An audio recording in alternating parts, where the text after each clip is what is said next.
નારદજી સાંભળે છે જ્ઞાન ભક્તિ ને વૈરાગ જવાન થઈને જમી રહ્યા છે. સમજાયું? આ ભાગવત કથા તમારા શુતેલા જ્ઞાન ભક્તિ ને વૈરાગ્યને જગાડશે. નહીં તો ઉત્પન્ના દ્રવિડીએ સાહમ વૃદ્ધિ કર્ણાટકે ગતા કંચિત કંચન મહારાષ્ટ્રે ગુર્જરે જનતા ગતા. ગુજરાતમાં આવીને ભક્તિ ઘરડી થઈ ગઈ. કેમ કે બધા વેપારી, જ્યાં વેપારી ત્યાં ભક્તિ ઘરડી. કારણ કે ભક્તિમાં લાભ અને ખોટ ચાલે જ નહીં, એમાં તો ખોટ જ ચાલે. ભક્તિ ખોટનો ધંધો છે કે નહીં? તો ગુજરાતમાં બધા વેપારી, તો ગુર્જરે જીર્ણતા ગતા. ગુજરાત દેશમાં આવી આમ જોઈએ તો અત્યારે જે આપણે જોઈએ આર્થિક સંકટમાંથી પસાર થતા, કે ગુજરાત જેવા વેપારી બુદ્ધિશાળી ભલે કોઈ નથી, પણ ભાગવતમાં નિંદા કરી છે. ગુર્જરે જીર્ણતા ગતિ. ગુજરાતી માણસના ત્રણેય વસ્તુ ગરડા હશે: જ્ઞાન, ભક્તિ અને વૈરાગ્ય. ઠીક છે બાપુ, આ લઈ જાઓ ને, તમે જોતા હોય 5,000, બાકી મને કઈ કેવો નહીં, મને ધંધો કરવા દે. પૈસા જોઈએ તો લઈ જાઓ, છે કે નહીં? અને જૈનો તમે જોજો, એ સવાર પડે ને પોતાના હાથે હાથે પૂજા કરે. બધા કરે કે નહીં? દેરાસરમાં જાય, પૂજા કરે. મંદિરમાં અંદર જઈ ભગવાનને કેસર, કસ્તુરી બધું જ લગાડે. આપણે તો આવડે જ નહીં. આપણે કઈ જઈએ તો અમે બોલીએ શું, અમને તો ખબર જ નથી, છે કે નહીં? આપણી મજબૂરી. તમે મંદિરમાં જતા નથી, ક્યારેક જાઓ તો શ્રાવણ મહિનામાં જાઓ છો પુરુષ વર્ગ, પણ આ તો 360 દિવસ 2 ટાઈમ સવાર અને સાંજ. ભલે ને મંદિરમાં ન જાઓ, તમારા ઘરમાં આરાધના કરો, પણ આરાધનાનો છોડ જ્યારે સુકાઈ ગયા છે તો મુક્તિના ફળ કેવી રીતે લાગશે? આરાધના નથી કરતા, વેપાર જ બસ. એટલે આમાં ગુસ્સે થઈ ગયા છે સુખદેવજી મહારાજ. ખાસ કરી ગુજરાતી લોકો ભલે ભક્તિ કરે, તમારે કહી દઉં, અમે બેઠા છીએ ને બહેનો, એને કરવા દો વેપાર. અમે બહેનો વચન આપીએ છીએ, અમે વેપારી નહીં બનીએ, અમે ભજન ભક્તિ કરશું. અને આજ મને આનંદ થાય છે કે ખરેખર આ બહેનોએ કેવા સત્સંગ મંડળ બનાવી કેટલા બધા એ ધાર્મિક કાર્યક્રમો જ્યારે કરતા હોય ત્યારે મને બહુ જ આનંદ થાય. હું આ સમજુ છું. એટલે પુરુષો નહીં કરી શકે, પણ બહેનો કરી શકશે. અને તેમાંય પુરુષ અને બહેનો જો બે કરતા હશે તો કહેવાનું શું? તો એનું જીવન ધન્ય ધન્ય બની જાય. તો આપણે આગળ જોઈએ કે લક્ષ્મીના ગુમાનમાં ફરનારા અમે જોયા છે. ઘણા લોકો લક્ષ્મીના ગુમાનમાં ફરતા હોય. લક્ષ્મીના ગુમાનમાં ફરનારા અમે જોયા છે. દુખીને ડાંભ દુખતા ઉપર દેનારા પણ અમે જોયા છે. જોયા છે કે નહીં? બહુ દુખી હોય તોય માથે દાંભ હોય, હું જ દુખાડે. દુખતાને દાંભ દુખાડનારા પણ અમે જોયા છે. થયા લક્ષ્મીપતિ પણ દયાળુ દિલ ન જેના, ગજબ જુલ્મો ગરીબો ઉપર ગુજારનારા પણ અમે જોયા છે. મળે છે ચાર ભેગા ત્યારે કરે છે નિંદા સર્વની. ચાર ભેગા થાય ત્યાં શું કરે છે નિંદા સર્વની.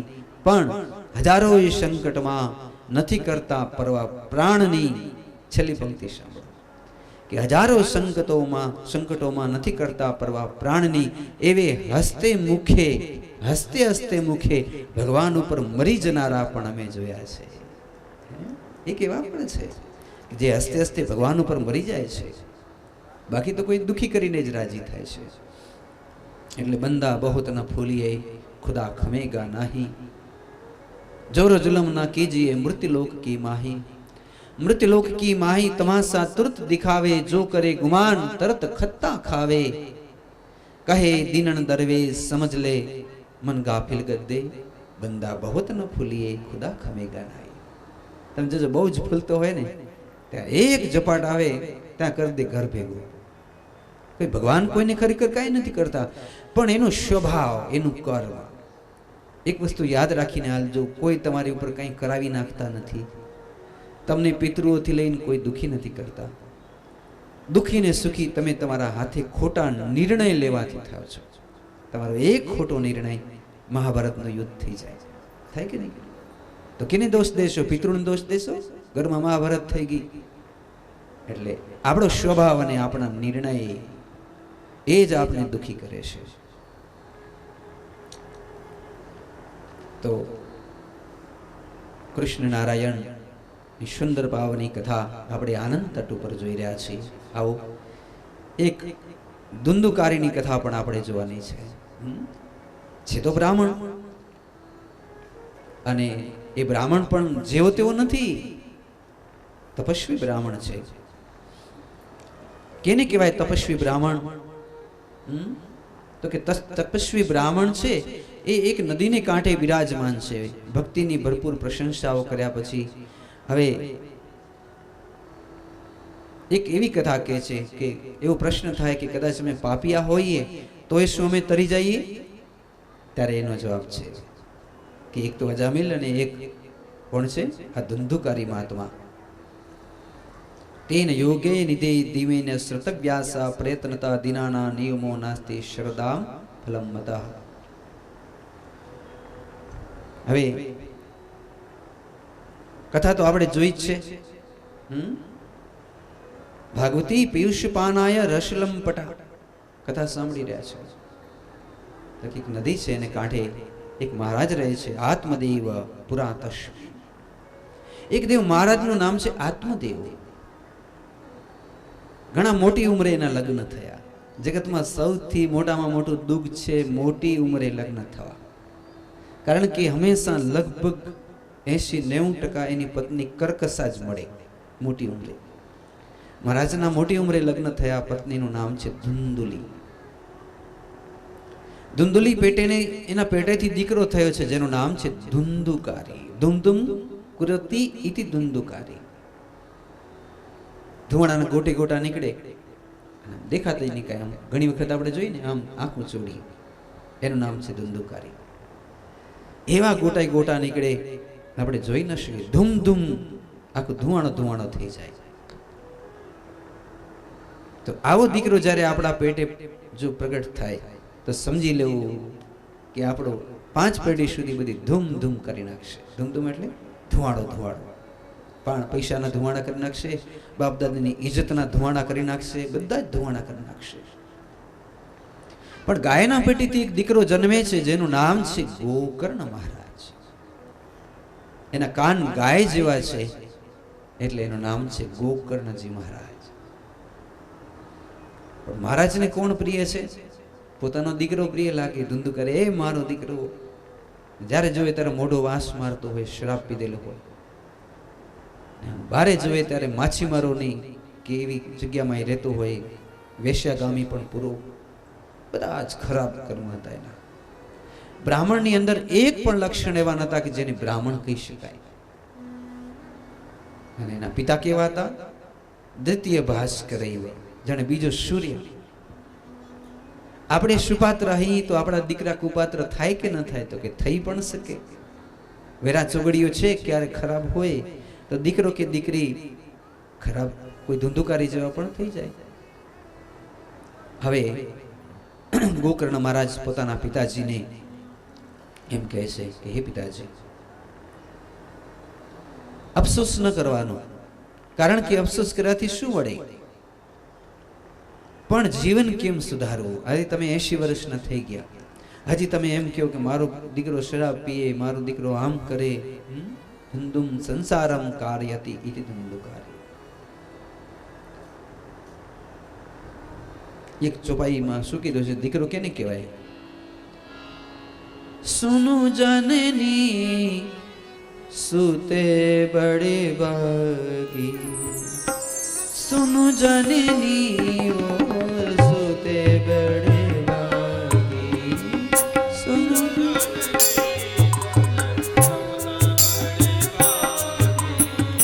જો પિતુ માતુ વચન અનુરાગી. જો પિતુ માતુ વચન સુનુ જનની સુઈ સુતે બડે ભાગી. સુનુ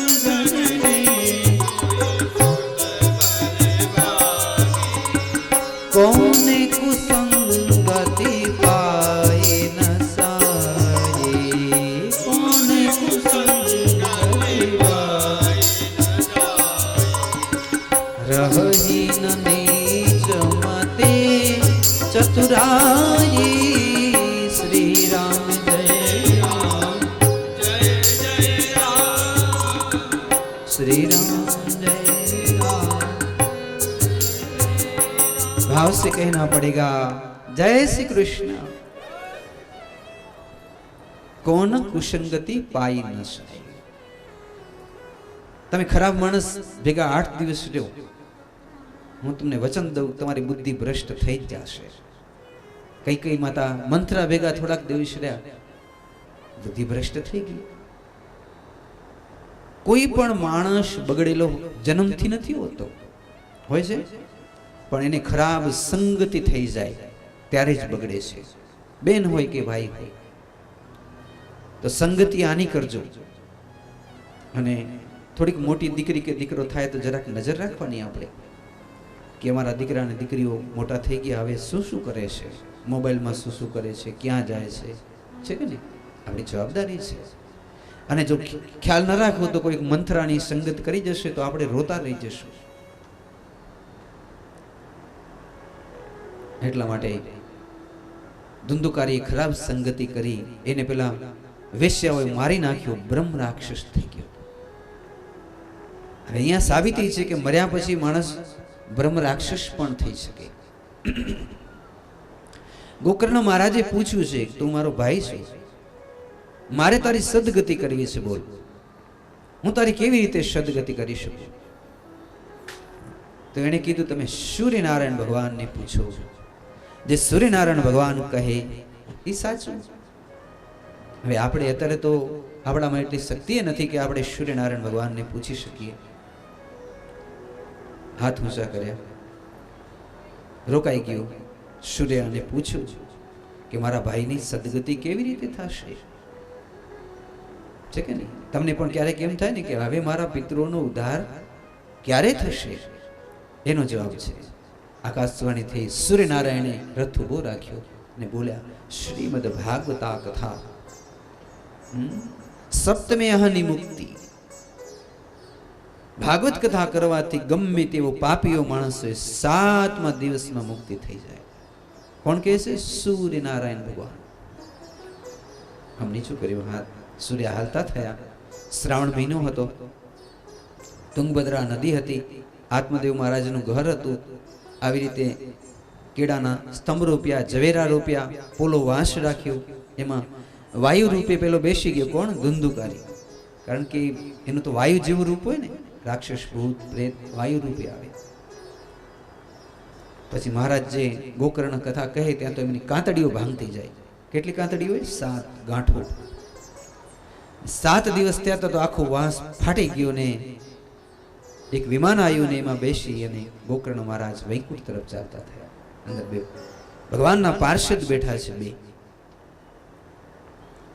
તો ગોકર્ણ મહારાજે કીધું કે ભાઈ કથા તો મેં વાંચી, મારા માટે તો કઈ વિમાન ના આવ્યા, હું ક્યારની વાટ જોઈને બેઠો, અને આ પાપીઓ માણસ હતો એના માટે વિમાન કેમ આવી ગયા? આકાશવાણી થઈ કે મહારાજ શ્રી એણે 7 દિવસમાં નિદ્રા નથી કરી। 7 દિવસ ઓમ નમો ભગવતે વાસુદેવાયના જાપ જપ્યા છે। એણે 7 દિવસમાં પાણીનું ટીપું નથી પીધું। એણે 7 દિવસમાં એક અન્નનો દાણો પણ નથી ખાધો। એટલે એના માટે વિમાન આવ્યું, કારણ કે એની એક જ નિષ્ઠા, ઓમ નમો ભગવતે વાસુદેવાય। અને તમારી ને મારી તો સુરતા ઘડીક થઈને ઘડિયાળમાં જાય, એટલે આપણા માટે વિમાન નહીં આવે। તો ગોકર્ણ નારાજ થઈ ગયા, બાપુ તો પછી અમે કથા વાંચી સાંભળીને મરી જશું, અમારા માટે કેવી વિમાન આવશે? તો કે જેને સાચે જ કથા સાંભળવી હોય એને ચાવી વહુને દઈ આવવાની, અને એમ કેવું કે હું 7 દી મંડપમાં રહીશ, દાળવડાના આસન ઉપર બેસીશ, નહીં ખાવું નહીં પીવું, રાત્રે પણ નિંદર નહીં કરું। એમ કરતે કરતે જો 7 દિવસમાં વિમાન આવે તો હું વૈકુંઠમાં જઈશ, અને કદાચ ના આવે તો વળી પાછી ઘરે આવતી રહીશ। નહીં તો વહુએ કાઢી નાખે ને વિમાન ના આવે તો। એટલે કદાચ જો વિમાન ના આવે તો વળી પાછા ગળે આવી જશું. એવા ભાવથી કથા સાંભળવી જરૂરી છે. એને પરીક્ષિત કહેવાય મહારાજ. અમે પૂછ્યું તમારામાંથી પરીક્ષિત કોણ છે?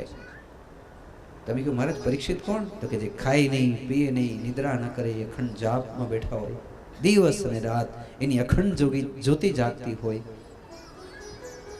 એ અમારો પરીક્ષિત છે. પછી એવી કથા છે, આશો મહિનાની નોમથી પૂનમ આમણે કથા વાંચી. ગોકર્ણ મહારાજે દંડેરો પીટાવ્યો કે ભાઈ જેને પણ વૈકુંઠમાં આલુમ હોય તૈયાર થઈને આવજો, પણ ચાવીઓ દેતા આવજો. બધાએ ચાવીઓ દઈને આવી ગયા. એકબીજાને કહેવા માંડ્યા કે સાચે જ જવાનું થશે તો આપણા ભાગ્ય સારા કહેવાય ને. 7 દી કથા વાંચી ગોકર્ણ મહારાજ અને બધાએ એક ક્ષણ પણ વ્યર્થ નથી કરતા. ઓમ નમો ભગવતે વાસુદેવાયના જાપ કથા સાંભળે. 7 દી થયા. 100 જણા બેઠા હતા મંડપમાં. આકાશમાંથી 100 વિમાન આવ્યા. એ ભાઈઓ બહેનો આવી જાઓ, તમે કથા બહુ સરસ સાંભળી, તમારા માટે ભગવાને વિમાન મોકલાવ્યા છે.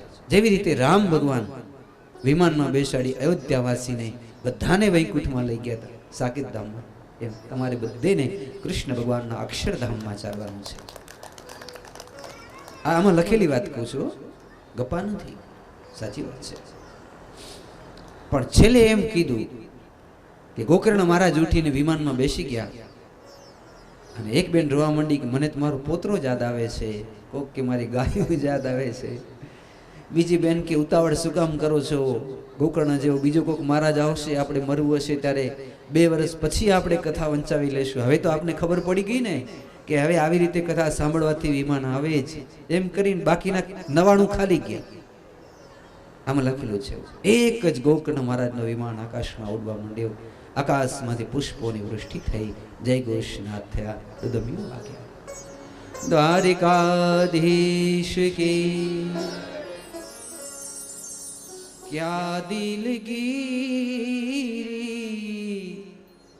लैना फकीरी, क्या दिलगीरी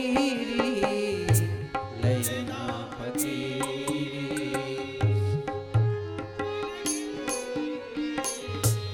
लैना फकीरी, क्या दिलगीरी, क्या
कहना पड़ेगा जय श्री कृष्ण। जरा जोर से बोलिए। तो दुख पड़े तो सहना जी। આપણે જોયું કે આ ભાગવત શાસ્ત્રથી પાપીમાં પાપી બ્રાહ્મણ હોવા છતાંય નિત્ય માંસ ભક્ષણ કરે, વેશ્યાગામી, માતા પિતાને મારવા કૂટવા વાળો અધર્મી પાપિષ્ટ પણ આ કથા સાંભળી અને દિવ્ય લોકને પ્રાપ્ત થયો. એટલે આપણે શ્રદ્ધા છે કે આપણા પિતૃ ગમે તેવા પાપિષ્ટ હશે, બ્રહ્મ હત્યા કરી હોય, ગાયની હત્યા કરી હોય, કે બ્રહ્મ રાક્ષસ થઈ ગયા હોય, કે ગમે તે થઈ ગયા હોય, પણ હે કૃષ્ણ આટલા જ શબ્દમાં એટલી તાકાત છે કે ગમે તેવા પાપીને આમ નડી જાળીને પણ વૈકુંઠ તરફ લઈ જાય. ચાલતો ન હોય તો પરાણે લઈ જાય, હાલ વૈકુંઠમાં. એ કથા છે, આનો મહિમા છે. છેલ્લે સપ્તાહ વિધિ કુંભ નવસ્ય અશ્વિન અર્જો માર્ગશીર્ષા સુચિર્નવા એતા માસા કથારંભેશ સ્તોત્રુણા મોક્ષદાયક. કયા માસમાં કથા સાંભળવી? તો દક્ષિણાયનમાં કથા બહુ જ સારી. દક્ષિણાયન ક્યારે બેસે? જ્યારે ભગવાન પોઢે ત્યારે. ભગવાન પોઢે પછી બધા જ મહિનામાં કથા થઈ શકે. પણ ઊંચા સૂર્ય કયા મહિનામાં હોય? તો કે વૃશ્ચિકના. એટલે અત્યારે આ વૃશ્ચિકના સૂર્ય બહુ જ ઊંચા હોય, એટલે બ્રાહ્મણ અને યજમાન બંનેનું વિશેષ કલ્યાણ થાય. અને આવું ને આવું જ માગશર મહિનામાં પણ, કારણ કે વૃશ્ચિકના સૂર્ય છે માગશર મહિનામાં પણ. વૃશ્ચિક પછી કયા સૂર્ય આવશે?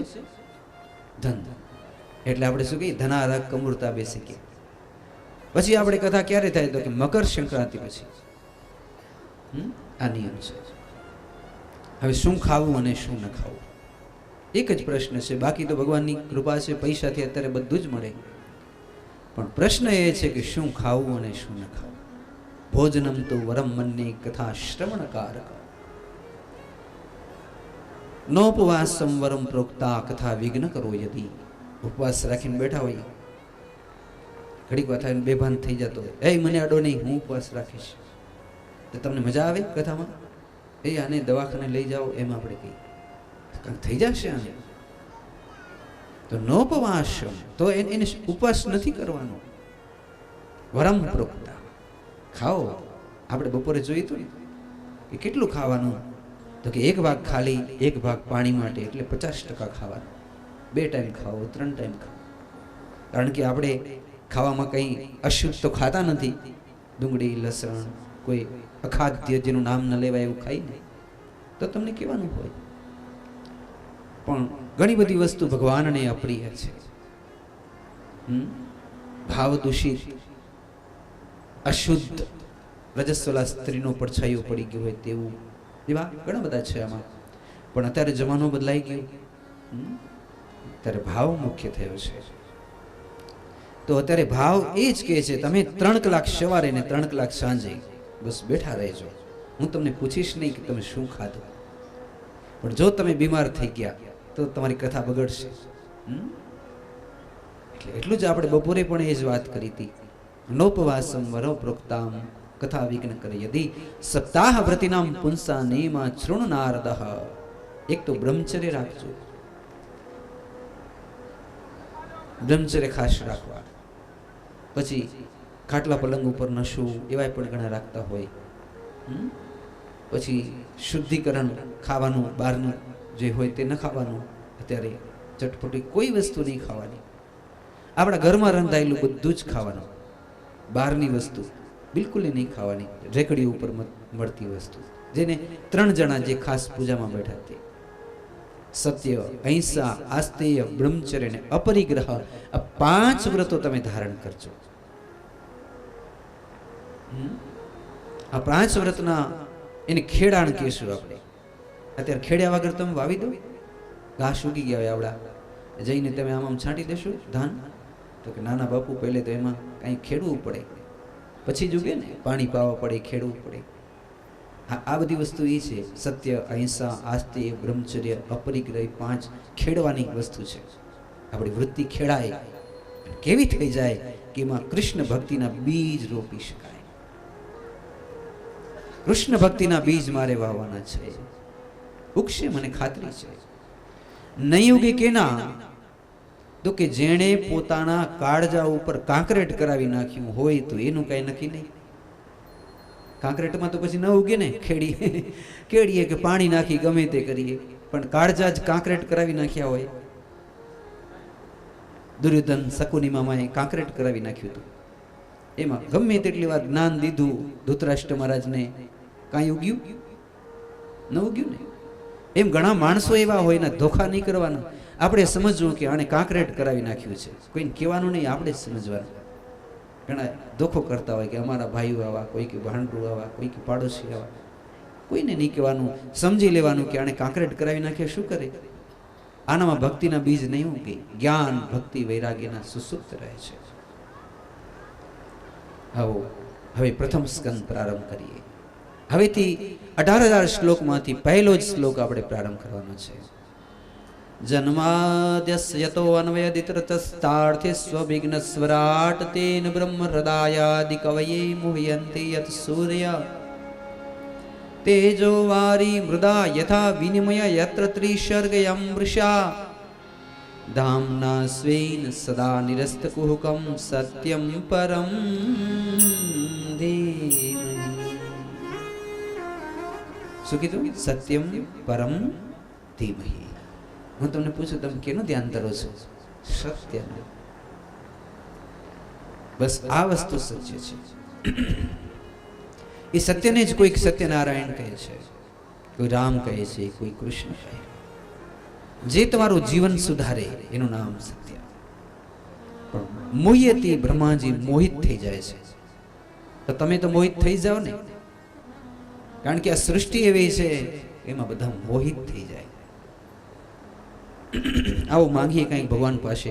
તમે પણ મારા ભેગા માંગજો कि मेरे सर पर रख बनवारी अपने दोनों ये हाथ देना है तो दीजिए जन्म जन्म का साथ. बोलो देना है तो दीजिए तो देना है तो दीजिए जन्म जन्म का साथ. मेरे सर पर रख बनवारी, मेरे सर पर रख बनवारी अपने दोनों ये हाथ देना है तो दीजिए जन्म जन्म का साथ. देना है तो जन्म जन्म का साथ. श्याम तेरे चरने की धूली धन दौलत से महंगी है, धन दौलत से धन दौलत से एक नजर कृपा की बाबा नाम इज्जत से महंगी है, नाम इज्जत से महंगी है, नाम इज्जत से महंगी. मेरी दिल की तमन्ना कि मेरी दिल की तमन्ना ये है करूं सेवा दिन रात. देना हो देना है तो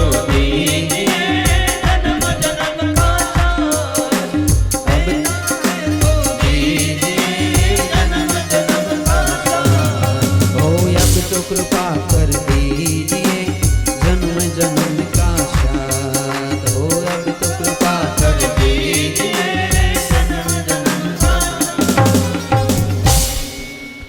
भाव से कहना पड़ेगा जय श्री कृष्ण. શું માંગ્યું? દેના હૈ તો દીજીએ જન્મ જન્મ કા સાથ. આપણે આજ માંગવાનું છે. કદાચ ભગવાનનો ભેટો થઈ જાય કે ભગવતી અંબાનો ભેટો થઈ જાય,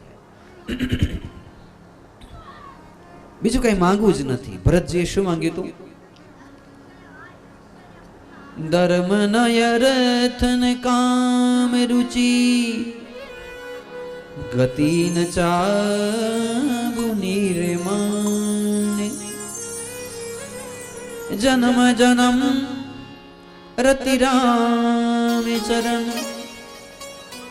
यही वरदान.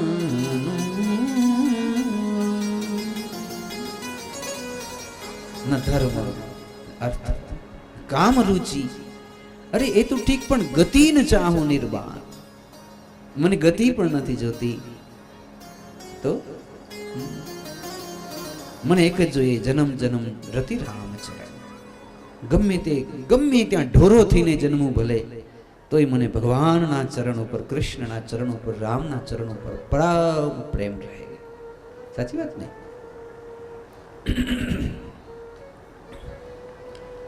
પણ આપણે ભૂલી ગયા છીએ આપણા ધર્મને. પેલી કથા છે નાનકડી મહારાજ શ્રી, પહેલા જ દિવસે કહું કથા. એક ચોર હતો ને, એને ચોરી કરી. રાજાએ પ્રધાનને પૂછ્યું કે આણે મૂર્તિના નાક કાન કાપ્યા છે. આમ ખેંચવા ગયો, નાક કાન કપાઈ ગયા મૂર્તિના. કે હવે આને શું કરવું? તો પ્રધાને કીધું એના નાક કાન કાપી નાખો, થઈ જાય બોચો. એટલે તરત જ એના નાક કાન કાપી નાખ્યા. પછી આરિશામ બતાવ્યો. બહુ સમજવા જેવો દ્રષ્ટાંત છે. ઓહ, આ જોવો તો હવે હું કેમ જઈશ ગામમાં? બધા મને બોચો બોચો કહીને બોલાવશે, શું કરવું?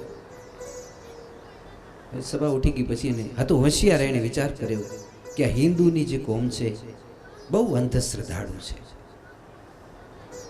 રાજી થઈ ગયો, દોડીને રાજાની સભામાં ગયો, ચરણ પકડી લીધા. વાહ બાપુ વાહ, મને ખબર નહીં તો હું તો 20-25 વેલા મારા નાક કાન કપાવી લે.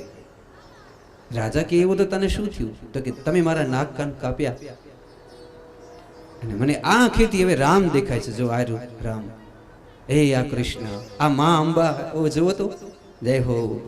ભલે બાપુ તમે મારા નાક કાન કાપ્યા. ધન્ય થઈ ગયો, એમ કઈ નાચવા માંડ્યો. વળી પાછો ચરણમાં પડે. બાપુ આવી ખબર હતી તો હું નનકો હતો ત્યારે જ મારા નાક કાન કપાવત, ભગવાનના દર્શન તો થાય. સાંજે વાત ફેલાઈ ગઈ. સવારના પૂરમાં એવા અંધશ્રદ્ધાળુ હૈયા ફૂટા જે કહેવાય તે આવી ગયા એની પાસે. એ કે સાચી જ તને ભગવાન દેખાય? તો કે હા ભાઈ, હું ખોટું બોલું? તું કે એની સોગંદ ખાવ. આમ શું? ઓ બેઠા જો, ઓમ નમઃ શિવાય, હે મહાદેવ. તો એક વધારે ભક્ત હતો પણ સાથે જ્ઞાન નહોતું, એટલે બહુ અંધશ્રદ્ધાળુ હતો. એને પેલા જલાદ હોય ને એ જ કાપે નાક કાન. જલાદને કીધું, એ ભાઈ મારા નાક કાન કાપી દે ને. કે તે કઈ ગુનો નથી કર્યો, તારા શું કામ નાક કાન કાપવા? તો કે મને ભગવાનના દર્શન થઈ જાય. તો કે ના, રાજા કે તો જ કપાય. એટલે એને ખીચામાંથી બંડલ કાઢ્યું. કોઈને કહેતો નહીં, હજી પણ દઈશ, પણ તું મારા નાક કાન કાપી દે. એટલે હું તો લલચાઈ ગયો, ખિસ્સામાં રાખી સજાવી આમ કર્યું, ત્યાં તો થઈ ગયું બોચો. હરીશ્યામ બતાવ્યો. પછી એમ જોવા માંડ્યો, ક્યાં ભગવાન? અહીંયા તો ક્યાં દેખાય છે?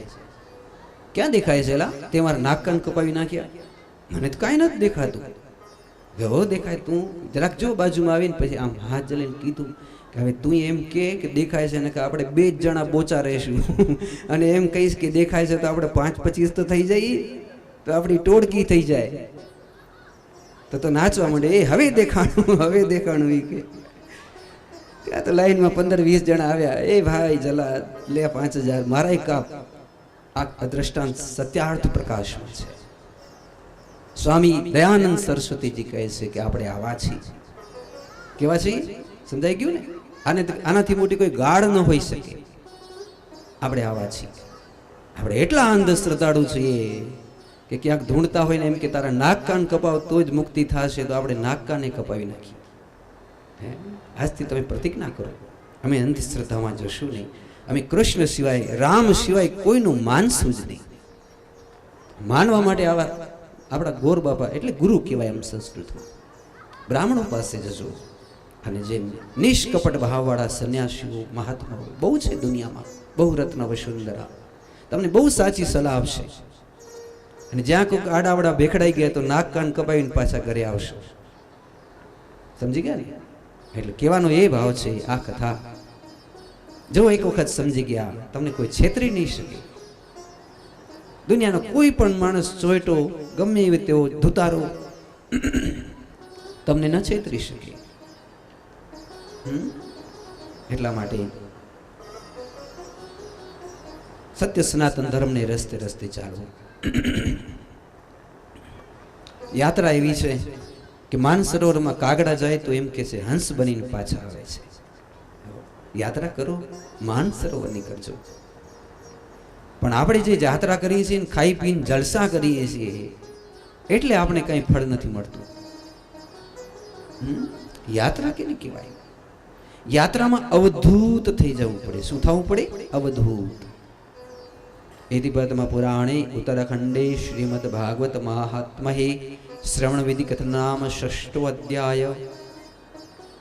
6 અધ્યાય મારા ઠાકરજીને સમર્પિત. એનું જે કાંઈ પણ પુણ્ય થયું હોય આ મારી પોથીમાં વાંસમાં બેઠેલા પિતૃઓને અર્પિત કરું છું, જેથી એના આત્માનું કલ્યાણ થાય. આપણે જોયું સત્યમ પરમ ધીમહિ. સમજી ગયા ને હવે સત્ય એટલે શું? આવો कि श्याम तुझे मिलने का सत्संग ही बहाना है. श्याम तुझे मिलने का सत्संग ही बहाना है. मिल जाए सांवरिया मेरा दिल तो दीवाना है. मिल जाए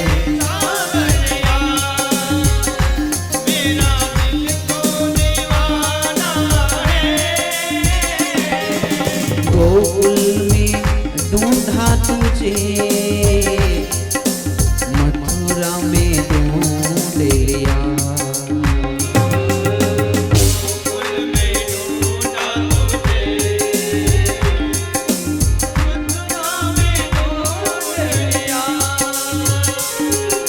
वृंदावन की ओ वृंदावन की गलियों में मेरा श्याम का ठिकाना है. वृंदावन की गलियों में मेरे श्याम का ठिकाना है.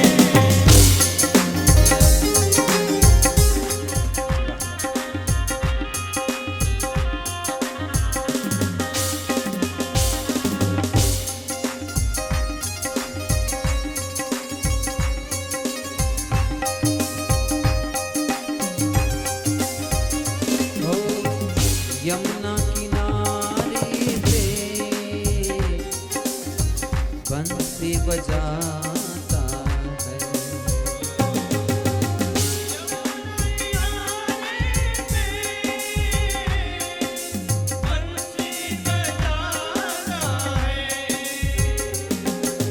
बंसी की तानों में ओ बंसी की सारा जग तो दीवाना है.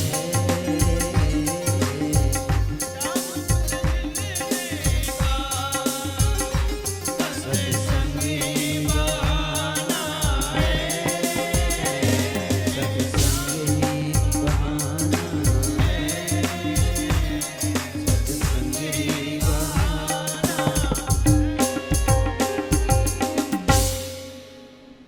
भाव से कहना पड़ेगा जय श्री कृष्ण. धर्म केने कहवाय? धर्म न दूषर सत्य समान अगम निगम पुराण बखान. नहीं असत्य सम पात की पूजा गिरि सम होई की कोटिक गुंजा. હવે થોડીક ચેતવણી છે. ગિરી એટલે પર્વત જેટલું હોય, ગિરિસમી હોય કોટિક ગુંજા. ગુંજા એટલે ચણોઠી, રાઈના દાણા જેટલું. પણ ભાઈમાં હશે તો વાંધો નહીં, પણ બહેનોમાં જો અધર્મ આવી ગયું તો બેન કઈ કઈ જેવી બની જશે. હું નથી કહેતો, આ કહે છે નહીં અસત્ય સમપાતક દૂજા. સૌથી ખરાબમાં ખરાબ પાપ હોય તો અસત્ય. ને અસત્ય રહે છે શેમાં? છેતરવામાં, જુગારમાં. કોઈ પણ ખોટું બોલીને છેતરીએ આપણે, જે ભરોસો રાખીને બેઠા હોય, તો એના જેવા દુનિયામાં કોઈ પાપ નથી. ધર્મ ન દુસરું સત્ય સમાન.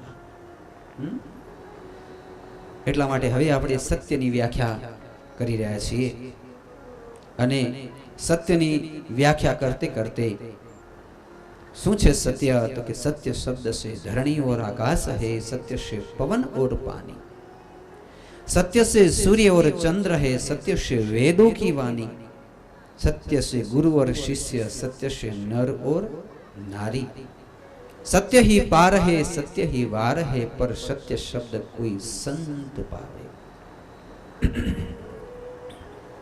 ગંગા સુતીન પાનભાઈએ એક જ શબ્દમાં કીધું કે વચન અને વિવેકી જે નર નારી પાનબાઈ બ્રહ્માદિક લાગે તેને પાર. વચન એટલે સત્ય. આંખથી ખોટું ન હોય, કાનથી ખોટું ન હોય, જીભથી ખોટું ન હોય, આચરણ ખોટું ન હોય, એને કહેવાય વિવેકી. વચન અને વિવેકી.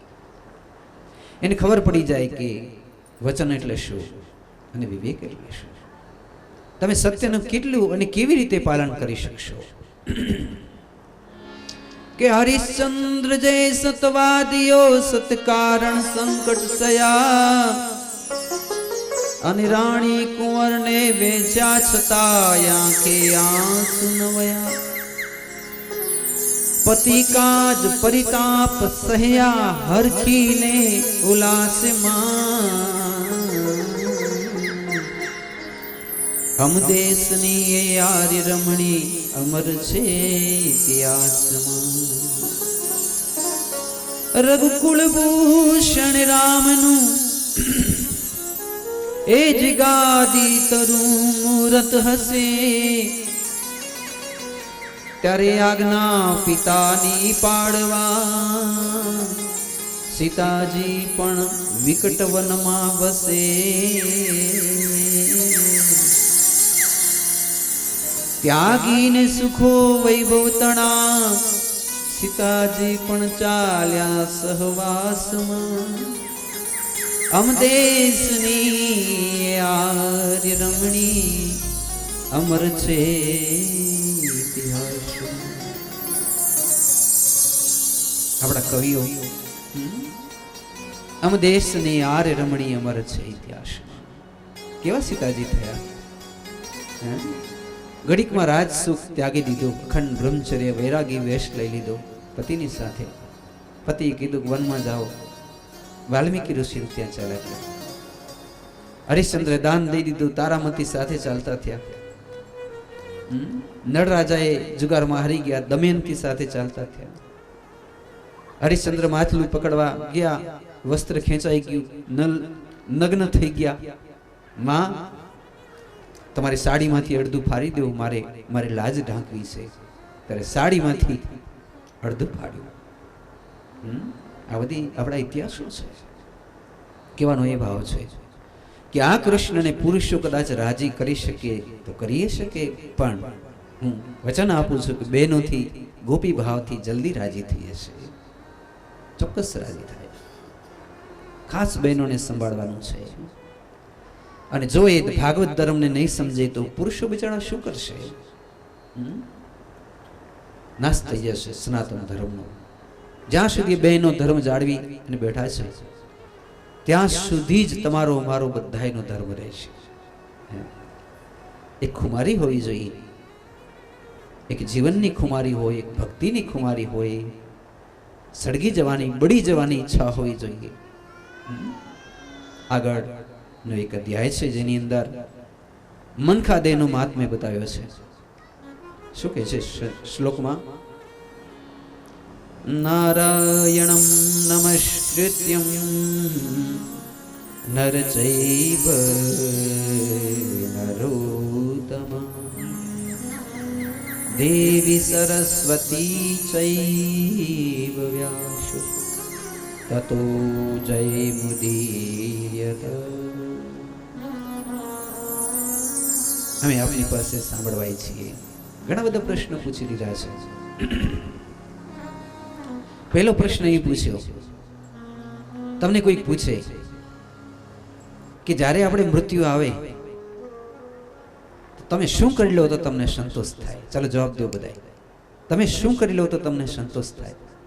મૃત્યુ આવે, આવશે આવશે જ ને, આજ નહીં તો કાલે. તો તમે શું કરી લેશો તો તમને મરતી વખતે સંતોષ થશે?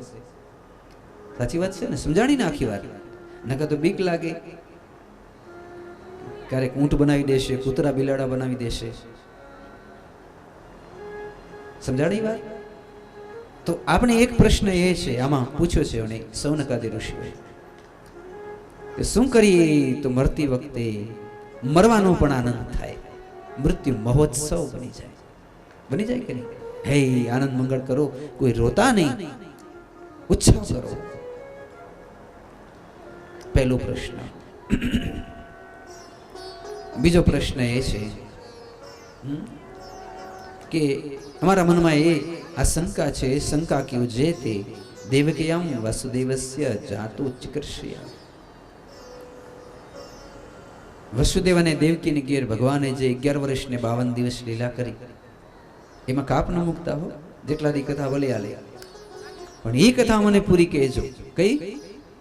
જે ભગવાનનું 10મું સ્કંદ કૃષ્ણ લીલામૃત. ત્રીજું, યસ્યા અવતારો ભૂતાના ક્ષેમાય ભવાય ચ. ભગવાનને બોલા શું કામ અવતાર લેવા પડે? ભગવાને 24 અવતાર લીધા. કેટલા અવતાર લીધા? 24. 10 મુખ્ય. અને આમ તો એક એક ક્ષણે ક્ષણે અવતાર લે છે, કારણ કે આમાં નામ નથી. તો રામાપીર છે કે નહીં? આમાં નામ નથી. જગન્નાથ છે, રંગનાથ છે, સ્વામિનારાયણ ભગવાન છે, કોઈનું નામ નથી. આમ એમ ન કહેવાય કે એ ભગવાન નથી, નામ નથી એટલે, કારણ કે એ તો હમણાંના બધા એ ભગવાન છે એટલે નામ નહીં હોય કદાચ. આ તો 5000 વર્ષ પહેલાનું છે. ભગવાને વચન આપ્યું છે, યદા યદા હિ ધર્મસ્ય ગ્લાનિર્ભવતિ ભારત. રોજ રોજ એક અવતાર લે છે. લો, એક બેન હાલી જતી હોય અને કોઈ ખરાબ દુષ્ટ માણસો એને સતાવે, હે દ્રૌપદીની જેમ આમ હાથ ઊંચા કરી યાદ કરે, એક અવતાર થઈ જાય તરત જ. અવતાર ઘડી ઘડી પણ થઈ શકે. તો કુલે અવતાર 24 છે. હવે મુખ્ય વાત જે મારે કહેવાની છે એ છે, શું છે? યત્પાદ સંશ્રયા સુત મુનિય પ્રશ્યમાયના. હવે તમે જવાબ દેજો મને, ધ્યાનથી સાંભળો. કે એક ઋષિ ગુફામાં બેસી 12 વર્ષ તપ કરે, 12 વર્ષે પછી આંખ ઉગાડે, પછી ઈ એમ કહે કે મને કાંક હવે કથા સાંભળવી છે. તો એ કઈ કથા સાંભળશે? કેવો પ્રશ્ન છે, સમજાણો? હું ને તમે તો ગમે એ કથા સાંભળી લેશું, પણ 12 વર્ષ સુધી જે મુનિઓએ ગુફામાં બેસીને તપ કર્યું છે, એવા ઋષિઓને જ્યારે કથા સાંભળવાની ઈચ્છા થશે તો એ ઋષિઓ કઈ કથા સાંભળે છે? અને સુતપુરાણી હસ્તે હસ્તે કહે છે, મારા શ્રીમદ ભાગવત ભગવાન. આ ભાગવતજીની કથા આ ઋષિઓ 12 વર્ષે, અથવા તો શિવજીની સમાધિ છૂટે પછી શિવજી પણ શ્રીમદ ભાગવતજીની કથા સાંભળે છે. છેલ્લે અથાખ્યા હિ હરે ધીમન અવતાર કથા શુભા. બાપજી, અમને 7 દિવસમાં 24 અવતારની થોડી થોડી કથા કહેજો ને, અમને ખબર પડે ભગવાને ક્યારે, કેમ, કેના માટે અવતાર ધારણ કર્યા. અને છેલ્લે બ્રુહી યોગેશ્વરે કૃષ્ણે બ્રહ્મણીએ સર્વધર્મ વર્મણી. છેલ્લો બહુ સરસ પ્રશ્ન છે, ગોટાળે ચડી જાય આપણે. કે અત્યારે આખું સનાતન ધર્મ, આપણો ધર્મ કયો છે? સનાતન. સાચું છે ને? ધર્મ કોની શરણમાં છે? કોની શરણમાં છે બોલો? એમ પ્રશ્ન પૂછે છે સૌનકાદી ઋષિઓ શુક પુરાણીને. અને સ્વકાષ્ટમ અદુનો પેતે ધર્મ કમ શરણમ ગતઃ. ધર્મ કોની શરણમાં છે? અરે ભાઈ, ધર્મ કોઈ દી કોઈની શરણમાં હોય? આપણે કોઈને પૂછી તમે કયો ધર્મ પાળો છો તો આપણે ખોટા કહેવાય. કારણ કે ગાયને પાડી શકાય, કૂતરાને પાડી શકાય સાંકળ બાંધીને, પોપટને પાડી શકાય, ધર્મને પાડી શકાય? તમે કેવા કહેવાઓ? તો તમે આખા ધર્મને પાડી લીધો તો તમે મોટા કહેવાઓ. ધર્મ કોઈ દિવસ પાડી ન શકાય. ધર્મ એને કહેવાય જે તમને ધારણ કરે. તમને કોણે સુખી કર્યા, સંપન્ન કર્યા? હે? તમે કયા ધર્મના શરણમાં છો? તમને કોણ ધારણ કરે છે? આ પ્રશ્ન છે. આપણે ઘણા બધા ગોથા ખાઈ જઈએ છીએ કે અમે તો આ ધર્મ પાડીએ. આપણે ખોટા છીએ. આપણે કોઈ ધર્મને પાડી ન શકીએ. ધર્મ આપને પાડે છે. જરાક માંદું થાય ને આપણે માતાજીની 2 ફૂલવાટો નારીનો ડેડો માણીએ છીએ, માં મારા દીકરાને સરખું કરી દે, કઈ કે નહીં? તો તમે પાડ્યું કે માએ પાડ્યું? આપણે શું પાડી શકીએ? સમજાણો ને? આ ધર્મનું સ્વરૂપ છે. તો એક પહેલું ધર્મ છે, એ જ આપને ધારણ કરે છે. પહેલું ધર્મ છે રાજ રસ્તો છે. ક્યાં સુધી જવાનું? ભગવાનના ચરણ સુધી જવાનું. અત્યારે ભચાઉમાં છીએ ને આપણે, 7 દિવસમાં તમને ખબર પડી જશે કે આ રસ્તો ઠેઠ વૃંદાવન અને ગોકુળ પહોંચી ગયો. સમજાણું? આનું નામ ધર્મ છે. પછી તમારે વારંવાર મને પૂછવું નહીં પડે કે મહારાજ કયા રસ્તેથી વૃંદાવન આવશે, વૈકુંઠ આવશે, પૂછવું જ નહીં પડે. તમને ખબર પડી જશે. કારણ કે હું ઘણા બધા રસ્તા બતાવીશ. આમથી જવાય, આમથી જવાય, આમથી જવાય. તમને જે સહેલો ને સરળ પડે જિંદગી ભર પકડી રાખવાનો, તમે પાર પહોંચી જ જશો, એની હું તમને ગેરંટી આપું છું 100%. આ છઠ્ઠો પ્રશ્ન છે. મૂળભૂત પ્રશ્ન આ છે કે આપણે ખબર જ નથી કે આપણે કયો ધર્મ પાડીએ છીએ. હોય ફાટા સંપ્રદાય, પણ આપણે નામ બીજા દેતી. એટલે મારો એ ભાવ છે કહેવાનો, કૃષ્ણની શરણમાં જો આવ્યા, મેરો તો ગિરધર ગોપાલ દુસરો કોઈ. તો પછી મનુષ્ય દેહ મળ્યો. તમે શું કરો છો? માણસ દેહનો મહિમા જાણો છો? શું કરો છો? માણસ દેહનો મહિમા તમે નથી જાણતા. કારણ કે 84 લાખ જોનીમાં ફરી ફરી મનખા દેહ મળે છે કે નહીં? તો તમે શું કરો છો? આ શું છે? કેવું પેલા હલર છે કે ગટર છે કે ભોખાર છે? આને શું કહેવાય? મુખને. આપણે જો જેવી તેવી વસ્તુને જેમ તેમ નાખતા હોય તો એ તો હલર કહેવાય. આપણે હલરમાં જેમ ઠૂસતા જઈએ, ઘણા લોકો આખો દી ઠૂસ્યા જ રાખે, તો એનું મોઢું હલર જેવું કહેવાય. કોઈના ભોખાર જેવા હોય. ભોખારમાં સમજી ગયા ને? ખરાબ ખરાબ ખાતું હોય, ગંદકી, એના મોઢા ભોખાર જેવા હોય. પણ એમ કીધું યજ્ઞા શિષ્ટા સિના સંતો મુચંતે સર્વ કિલ વિશે. આ તો મુખ એ છે, યજ્ઞ કરવાનું છે. જમવા બેસો ત્યારે પ્રાણાય સ્વાહ, અપાનાય સ્વાહ, વ્યાનાય સ્વાહ, ઉદાનાય સ્વાહ, સમાનાય સ્વાહ. કેટલા કોળિયા ખાવાના છે? 16. કેટલા? 16. તમે જુવાની અને હો, જે 80 વર્ષની આડે ગાડે થયા એને 8 જ કોળિયા ખાવાના. પાછા સાસુને વહુજી ધમકાવતા નહીં, ઘણું ખાઈ જતા હોય. નહીં તો ખરેખર 8 જ કોળિયા ખાવાના હોય. ઊંચી અવસ્થા થઈ જાય 80 પછી 8 કોળિયા. જુવાનિયાને 16 કોળિયા. ખેતીના કામ કરતા હોય 32 કોળિયા. અને મારા જેવા ઋષિ બનીને બેઠા હોય માત્ર 4 જ કોળિયા અનાજ ખાવાના. એમ બતાવ્યું છે. તો કહેવાનો તાત્પર્ય એ છે, આપણે જીવનને કેમ ધન્ય બનાવશું? सांस रुक जाएगी चलते चलते, कि समा बुझ जाएगी जलते जलते.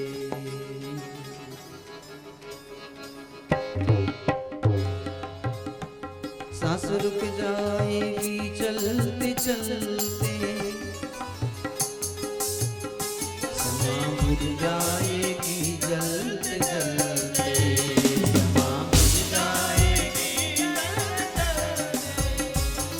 निकल जाएगा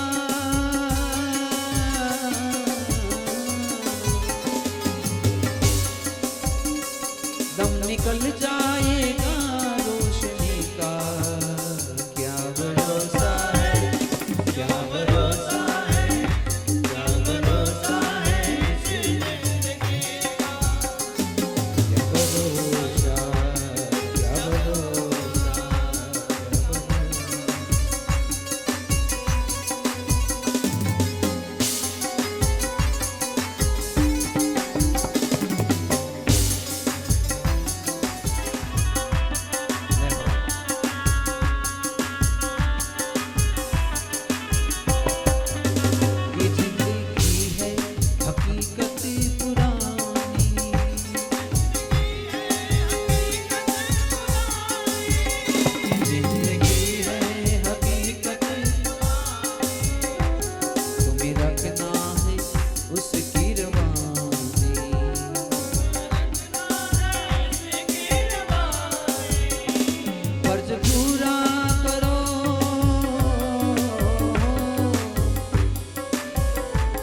फर्ज पूरा करो बंदगी का, क्या भरोसा है, क्या भरोसा है, क्या भरोसा है इस जिंदगी का, क्या भरोसा।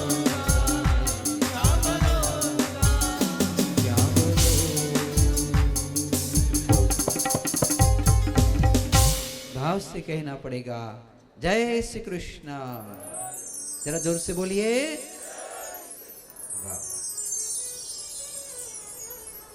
एक અધ્યાયમાં સમજાયું, શું સમજાયું? મનખા દેને કેવી રીતે તમે ધન્ય ધન્ય બનાવી દેશો, ગુરુની નિશ્રા વગર ન મળે.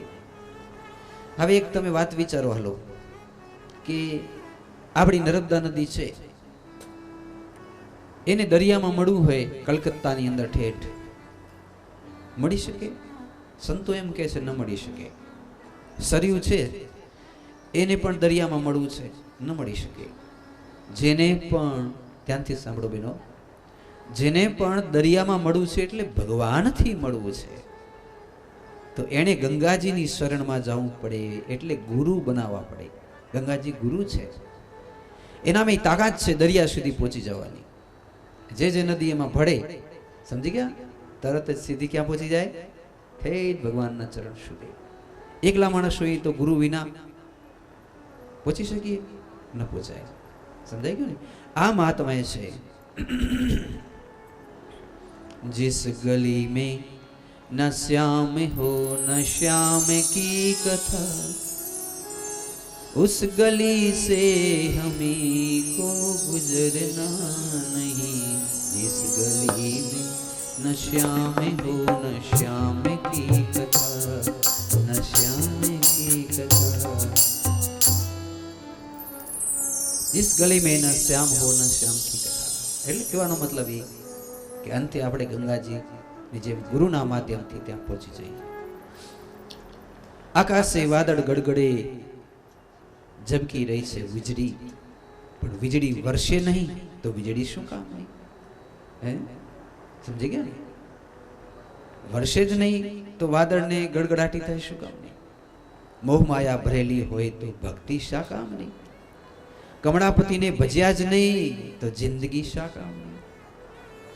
પિયું પિયું નિત્ય નારી જપે અને માળા ફેરવે પોતાના પતિના નામની, પણ પિયું હરાડો થઈને પરગર ભટકે તો માળા ફેરવી શા કામની? સમજાણું ને? પછી પિયું પત્નીને લાડ લડાવે, જે કે કરી દે, પિયું પત્નીને લાડ લડાવે, પણ કયું ન માને કામિની. જ્યારે જોઈ ત્યારે રિસાઈને જ બેઠી હોય. કયું ન માને કામિની, કયું ન માને કામિની, તો આ ગ્રહસ્થી શું કામની? ઘર છોડી વૈરાગી થયા, પણ લગ્ની ન લાગી રામની. કપની તો પહેરી કાળી, પણ છૂટી જીવ નહીં કંચન કામિની, તો કફની પહેરી શું કામની? સરસ્વતી મળી પણ જાણીની વાણીની પરખામણી, દાસ સતાર કહે લોભી જનોને લક્ષ્મી મળી તો શું કામ? સમજી ગયા ને? દુર્લભો વિષયો ત્યાગ, દુર્લભો તત્વજ્ઞાન દર્શનમ, દુર્લભો સહજ અવસ્થા સદગુરુ કરુણામ વિના. સદગુરુ જો કૃપા ના કરે તો વિષય ત્યાગ તમારું કોઈ દી નહીં થાય. છેલ્લે છેલ્લે કાળું મોઢું થઈ જાય. ગુરુની કૃપા વિના તત્વજ્ઞાન દર્શન કોઈ દી ન થાય, અને સહજ અવસ્થાએ કોઈ દી ના આવે. આ બધું ગુરુની કૃપાથી જ આવે. હવે આગળ જે ભગવાનના ભગવદીય 24 અવતારો છે ને, પહેલો પ્રશ્ન પૂછ્યો હતો ને કે માન લો કે છેલ્લે આપણે મરીએ ત્યારે શું કરીએ તો સંતોષ થાય મરવાનું? સમજી ગયા કે નહીં હજી તમે? જો તમે ભગવાનની ભજન ભક્તિ શાશ્વત ભાવથી કરી લીધી હોય તો મરતી વખતે કોઈ તકલીફ નથી, કોઈની બીક નથી. આખી જિંદગી ઈર્ષા દેખાઈ કાળા કામ કર્યા તો મરતે મરતે સંતોષ શાંતિ ન હોય. હવે બીજો પ્રશ્ન કે ભગવાનના 24 અવતાર કયા કયા છે, અને શું કામ ભગવાને અવતાર લીધા? તો સૈવ પ્રથમમ દૈવ કૌમાર સર્ગમાં સ્થિતઃ. ભગવાન પોતે ક્યાં અવતાર લે જ છે? ભગવાન અવતાર નથી લેતા. જબ જબ હોઈ ધર્મ કી હાનિ બાધઈ અધમ બાઢઈ અધમ અભિમાની કરહી અનીતિ જાય નહીં બરની સિદ્ર વિપ્ર ધેનુ શિરધરણી તબ તબ પ્રભુ ધરી વિવિધ શરીરા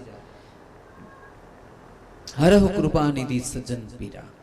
શું કામ ભગવાન પ્રગટ થાય છે? હરહુ કૃપાનિધિ સજ્જન પીરા.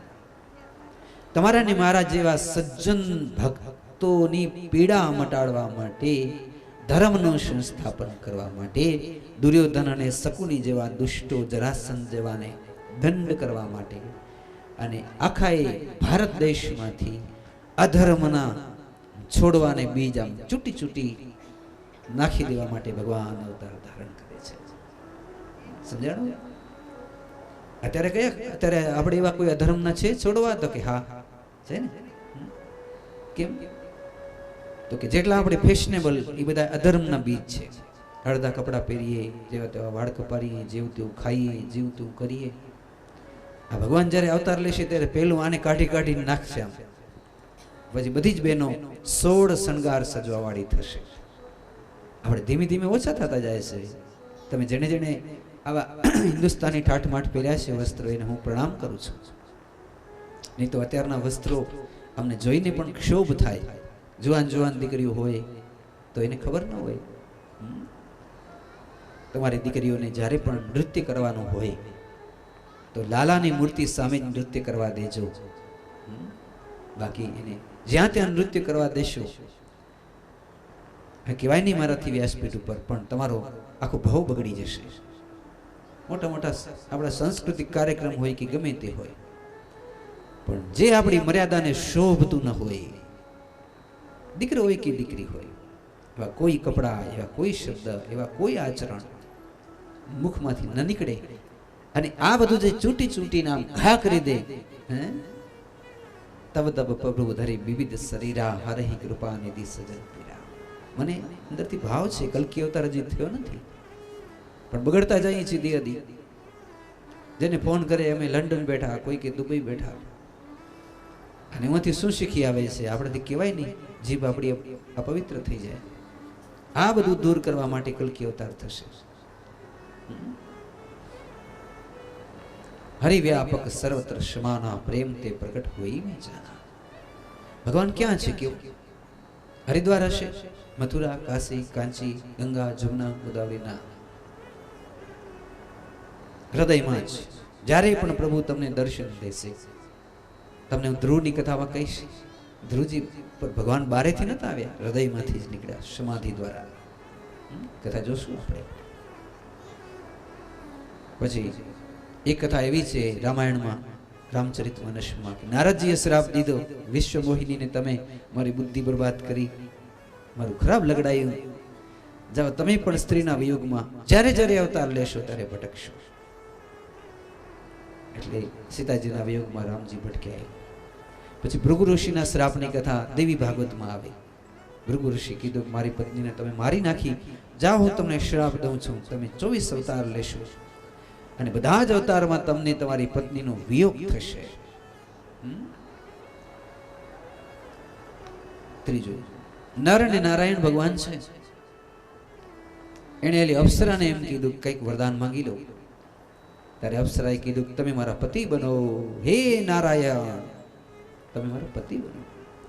તો નર ને નારાયણ એમ કહે છે અમે તો આ જન્મમાં બ્રહ્મચર્યના વ્રત રાખ્યા છે. તમે કેટલી છો બધી થઈને? તો કે 16,108. તો કે જાઓ હું કૃષ્ણ અવતાર લઈશ ત્યારે તમને 16,108 ને હું તમને ચોક્કસથી સ્વીકારીશ. આ કથા પણ શ્રીમદ દેવી ભાગવતમાં છે.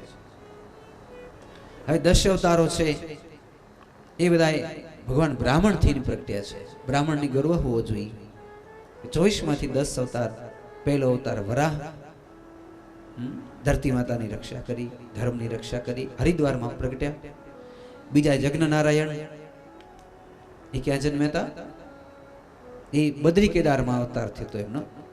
રુચિ પ્રજાપતિ અને આકૃતિ દેવી છે, સ્વયંભૂ મનુના પુત્રી છે. ત્રીજા અવતાર કપિલ, એ તો આપણા ગુજરાતમાં સિદ્ધપુર, અને એણે સાંખ્ય શાસ્ત્રના ગ્રંથો રચી તમને મને વિજ્ઞાન આપ્યું છે. ચોથા દત્ત ભગવાન, માગસર શુદ્ધ પૂનમને દિવસે અત્રી માતાના ઘેર ભગવાન દત્ત ભગવાન પ્રગટ્યા, જેના 4 હાથ છે. તો એ હાથના અવતાર છે એમ પણ કહેવાય. એના પછી 5મો અવતાર છે નર અને નારાયણ, જેની હમણાં જ વાત કરી. એ પણ બદ્રી કેદારમાં પ્રગટ્યા. એણે બદ્રીનાથ ભગવાનની સ્થાપના કરી, પણ એ પણ બ્રાહ્મણ સ્વરૂપે હતા. અને ભગવાનનું મુખનું તેજમાંથી 2 ભાઈ પ્રગટ થયા, નર અને નારાયણ. 6ઠા અવતાર છે સનત કુમારી. તો બધીથી પહેલા પ્રગટ્યા. બ્રહ્માજીએ સૃષ્ટિ રચી ત્યારે જ નાનકડા 5-5 વર્ષના સનક, સનાતન, સનાતન અને સનત કુમાર. હવે 9મા સ્કંદમાં કથા આવશે વામન અવતાર. એ પણ બ્રાહ્મણને ઘેર. ક્યાં કને અવતાર લીધો છે? ઉત્તરાખંડમાં, હરિદ્વારની પાસે. ભાદરવા સુદ 12ને દિવસે પ્રયાગરાજમાં પ્રગટ્યા. તો વામનજીએ બલિરાજા પાસે જે માંગ્યું એ બધી કથા આપણે કરશું 4થા દિવસે. આપણા ભૃગુ કક્ષ, શું કહેવાય? કક્ષ. આપણે કચ્છ કહીએ, એને સંસ્કૃતમાં શું કહેવાય? કક્ષ. શું કહેવાય? કક્ષ. કેને કહેવાય? કક્ષ એટલે રહેવાનું કે આરામ કરવાનું રૂમ. ભગવાન ક્યાં આરામ કરે છે? આપણા કચ્છમાં. એટલે કચ્છનું નામ કક્ષ છે. અને ભરૂચનું નામ છે ભૃગુ કચ્છ. ત્યાં ભૃગુ ઋષિ આરામ કરતા. આપણે કેટલા ભાગ્યશાળી છે, અહીંયા ઋષિઓ આરામ કરવા આવે આપણા કચ્છની અંદર. હવે 8મા અવતાર બ્રાહ્મણને ઘેર પરશુરામ બની અને પ્રગટ થયા અખાત્રીજના દિવસે. યામનીય ગ્રામ જેને કહેવામાં આવે છે, જમના નદીને કાંઠે. 9મા બ્રાહ્મણને ઘેર નારદ મુનિ બનીને પ્રગટ થયા. એ બ્રાહ્મણનો અવતાર બ્રહ્માજીના જમણા ચરણારવિંદમાંથી પ્રગટ થયા. છેલ્લે બ્રાહ્મણને ઘેર 10મો અવતાર હવે થવાનો છે, કલ્કી અવતાર. વિષ્ણુ જસા બ્રાહ્મણને ઘેર મુર્શિદાબાદ ગણાય એમ કહે છે, ત્યાં થશે. પણ મોટા મોટા આચરણો કેવું એમ થાય છે, સંબલ ગામમાં થશે. સંબલ ગામ ક્યાં આવશે? તો કે જ્યાં આપણે હિમાળે હાડ ગાળવા જઈએ, ઓક્સિજન ન હોય, પક્ષી ન હોય, કાંઈ ન હોય, એવી જગ્યાએ અમુક બ્રાહ્મણો રહે છે, વર્ષોથી તપ કરે. તો ત્યાં કને કપિલ વામન ભગવાન, કલ્કી ભગવાનનો અવતાર થશે એમ કહ્યું છે, શ્રાવણ સુદ 5મના દિવસે. હવે તમે ક્ષત્રિય છો, રામના પુત્ર લવ અને કુશ. એ પ્રમાણે જોઈએ તો તમે લવ કુશની વાતો કરતા હો છો, તમારો ઇતિહાસ ઉજ્જવળ છે. પરશુરામના ભયથી તમે ખેતી કરવા માંડ્યા. પરશુરામના ભયથી ઘણા બધા ક્ષત્રિયો વૈશ્ય બની ગયા, કોઈ શુદ્ર બની ગયા. નહીં તો તમે સૂર્યવંશી ક્ષત્રિય છો, જાડેજા ને એ બધાએ ચંદ્રવંશી ક્ષત્રિય છે, કોઈ અગ્નિવંશી હોય. તો મારે એ કહેવાનું, એમાં કેટલા અવતાર થયા? 9. એક છે સ્વયંભૂ મનુ, પહેલે વહેલો માણસ ક્ષત્રિય બનીને પ્રગટ્યો આ સૃષ્ટિમાં. તમારા બાપ દાદાની કથા છે. તમે કોણ કહો? તો માણસ, માનવ. કેમ? તો કે અમારા દાદાનું નામ મનુ હતું એટલે અમે માનવ કહેવાય. બીજા તો કે ઓલો મંથન કર્યું જ્યારે બ્રાહ્મણોએ વેદની ઋચાનું, અને અયોધ્યાની અંદર ઋષભદેવ નીકળ્યા, જે જૈનોના પ્રથમ તીર્થંકર અને ક્ષત્રિય કુલની અંદર પ્રગટ થયા, જેની કથા પણ આપણે જોશું 4થા દિવસે. તો કયા? ઋષભદેવ. ત્રીજું પૃથુ મહારાજ. પૃથુ મહારાજ તો સાક્ષાત ભગવાન વિષ્ણુના અવતાર છે. એના શરીરમાં એમ કહેવાય કે બધા ચિહ્ન હતા, જે ભગવાન વિષ્ણુના હાથ પગમાં ચિહ્ન હોય, 4 ભુજાઓ, એવું શરીરે એવું. પત્ની સમેત અવતરિત થયેલા અર્ચી મહારાણીને પૃથુદેવ પણ જન્મ્યા હતા ક્ષત્રિય કુલમાં, ધર્મની સંસ્થાપના કરી અયોધ્યામાં. હવે એક ક્ષત્રિયના ઘેર અવતાર છે મત્સ્ય અવતાર. સત્યવ્રત રાજા અને એમનો વાર્તાલાપ થયો અને ત્યાં ભગવાન મત્સ્ય રૂપે પ્રગટ થયા, પ્રલય કાળમાંથી ઉગાડ્યા હતા. એવી કથા છે, આપણે આગળ જોશું. અને બાકી તો આપણે ઓળખીએ છીએ, અયોધ્યામાં માં કૌશલ્યાને ઘેર પધાર્યા મર્યાદા પુરુષોત્તમ શ્રી રામજી, ચતુર્વ્યુહ શ્રી લક્ષ્મણજી, ભરતજી, શત્રુઘ્નજી. પણ હવે 15મા અવતાર છે કૃષ્ણ અવતાર. એ તો દ્વાપર યુગમાં હમણાં જ થયા, ક્ષત્રિયોને ઘેર યાદવ વંશમાં. એની અંબાજી કુળદેવી છે એવું લખેલું છે. તો વસુદેવ અને દેવકીની ઘેર અષ્ટમીના દિવસે પ્રકટ થયા, પણ એકલા નહોતા, સાથે બળદેવજી મહારાજ પણ હતા, સાથે અનિરુદ્ધ અને સંકર્ષણ પણ હતા. જેમ રામ લક્ષ્મણ ભરત શત્રુઘ્ન છે એવી રીતે આ પણ ચાર એને આયુધ કહેવાય, વ્યૂહ કહેવાય, ચતુર્વ્યૂહ. હવે એક અવતાર આવશે, ધ્રુવ અવતાર. એમાં પણ ભગવાન પ્રગટ્યા હતા ને ધ્રુવને દર્શન દેવા, એ પણ ક્ષત્રિય અવતારમાં મનાય છે. અને એક અવતાર તો હમણાં જ ગયો, ધનતેરસના ધન્વંતરી અવતાર, સમુદ્ર મંથન કર્યું. અને એ વખતે ભગવાન અમૃતનો કુંભ લઈને આવ્યા ને એવી તો દવાઓ કરી, જે બીમાર પડતા હતા આપણા બધાની દવાઓ કરી. પછી હવે એક અવતાર, બૌદ્ધ અવતાર, જે 2000-2500 વર્ષ પહેલા થયા, સિદ્ધાર્થ ગૌતમ બુદ્ધ, એ પણ ભગવાનનો અવતાર છે. આમ કુલે 18 અવતાર થયા. હવે બાકીના અવતારો જોઈએ.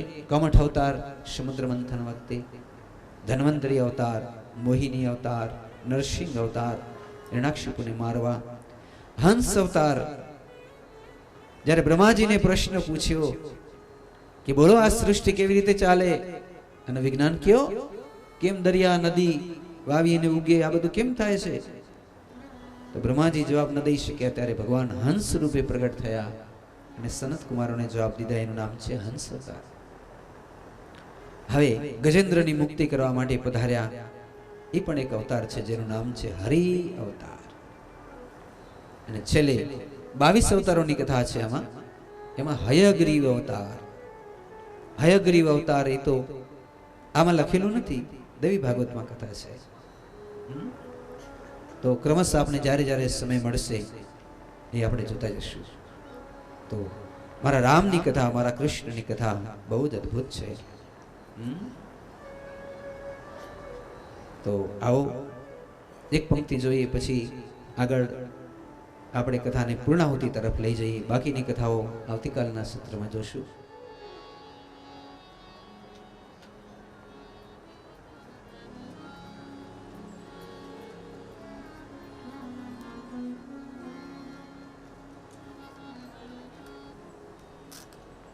ओ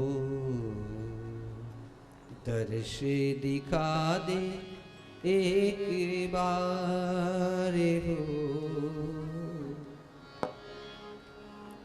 आजा मैं तो बंदा हूँ तेरे नाम का, दर्श दिखा दे एक बार।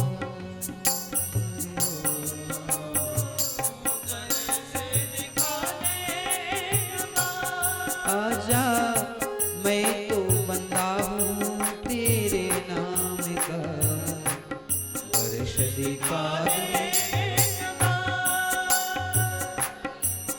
हो जमुना किनारे तेरा वही ठिकाना, काना वही ठिकाना।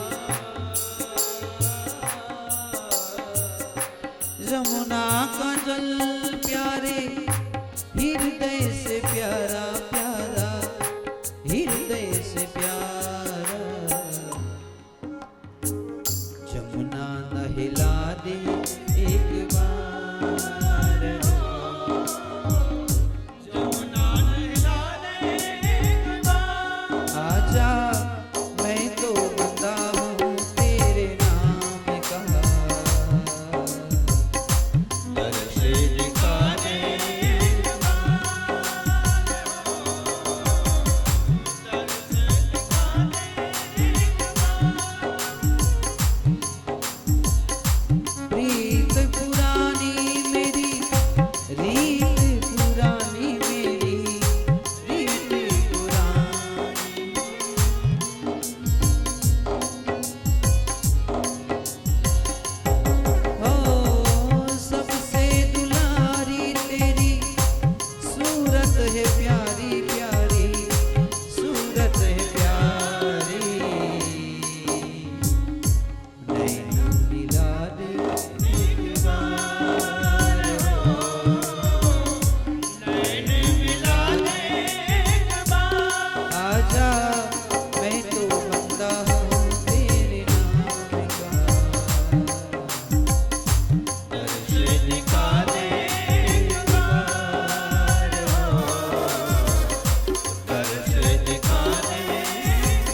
भाव से कहना पड़ेगा जय श्री कृष्ण।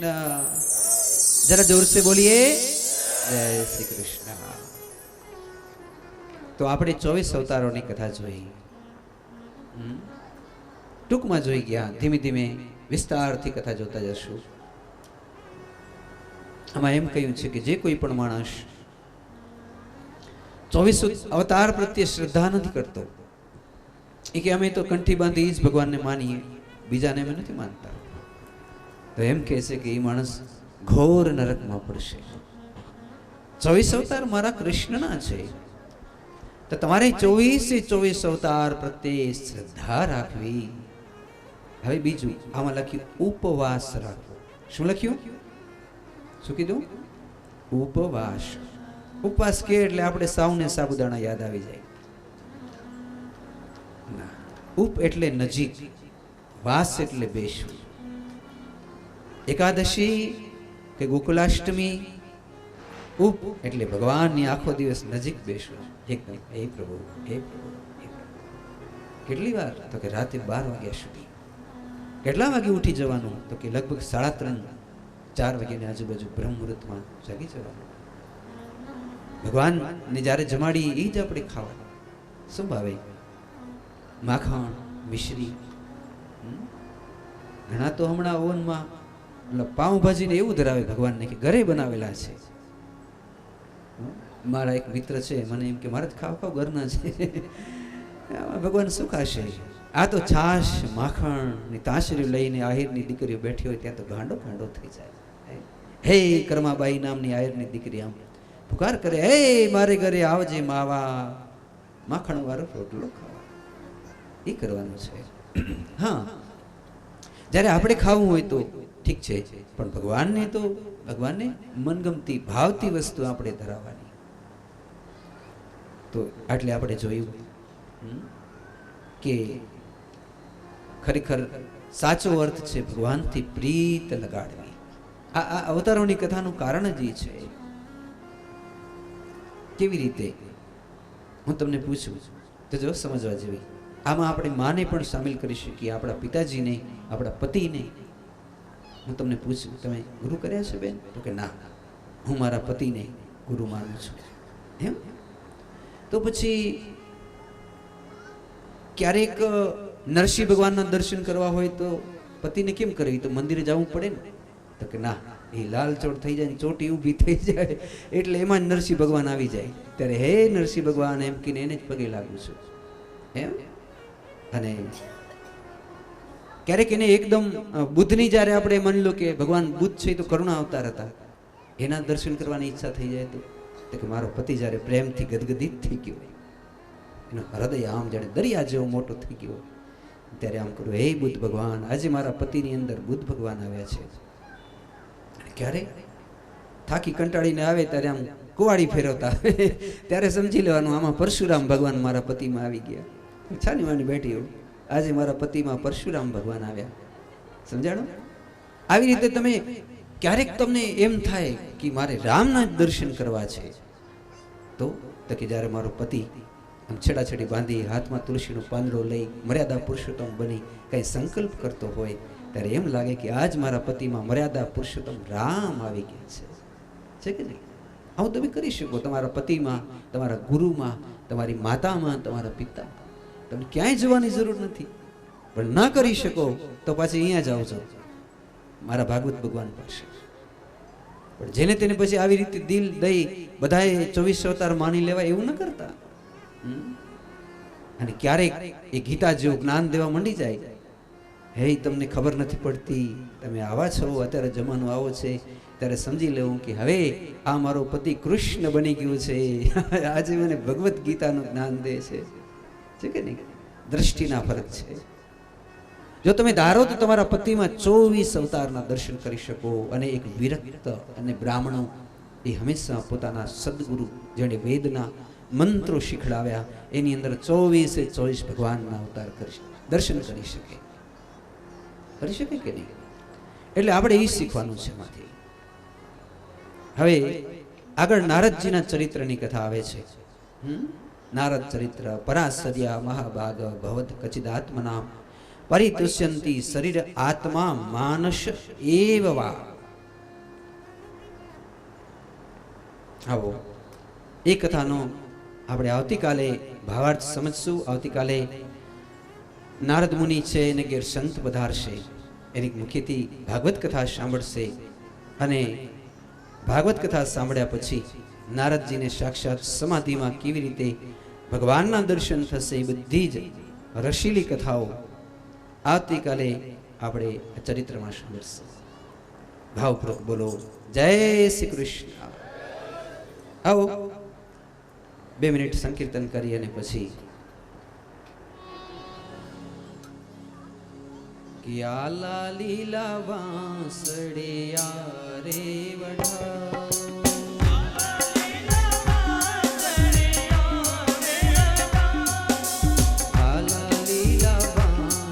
ધીરે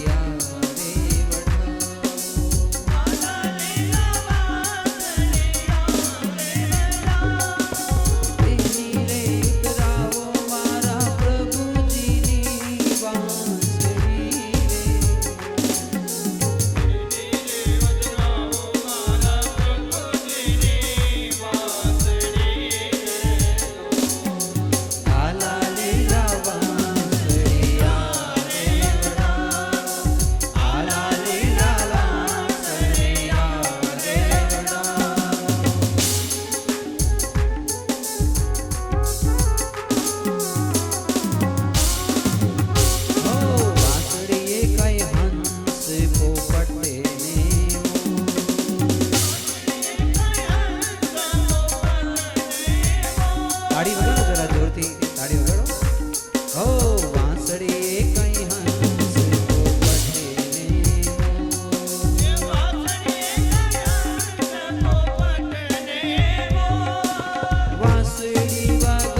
श्री सद्गुरु महाराज की अपने माता पिता की कुलदेवी महाकाली मात की नमः पार्वती वदे हर हर महादेव।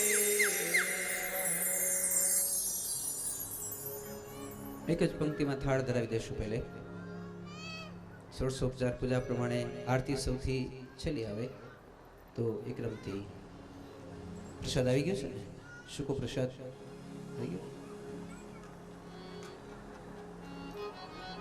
मिश्री भावे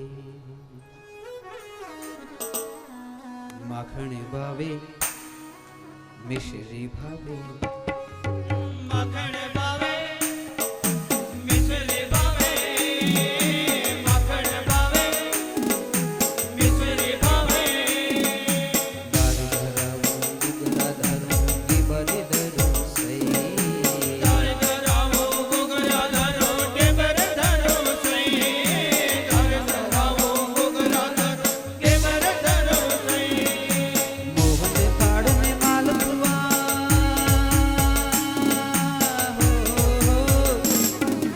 मोहन थाड़ में माल पुआ पण माखण जेवा नहीं माखण जेवा नहीं माखण जेवा नहीं माखण भावे मिश्री भावे माखण भावे मिश्री भावे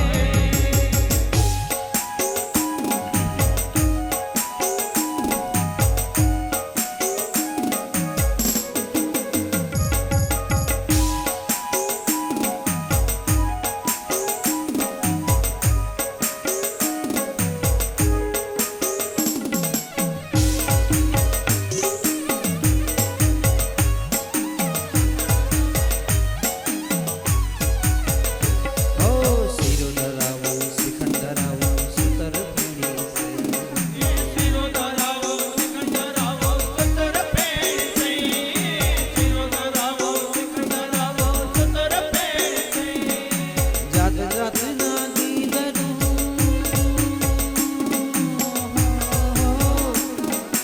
जात जात ना दीदरू पण माखण जेवा नहीं माखण जेवा नहीं माखण जेवा नहीं माखण भावे मिश्री भावे माखण भावे मिश्री भावे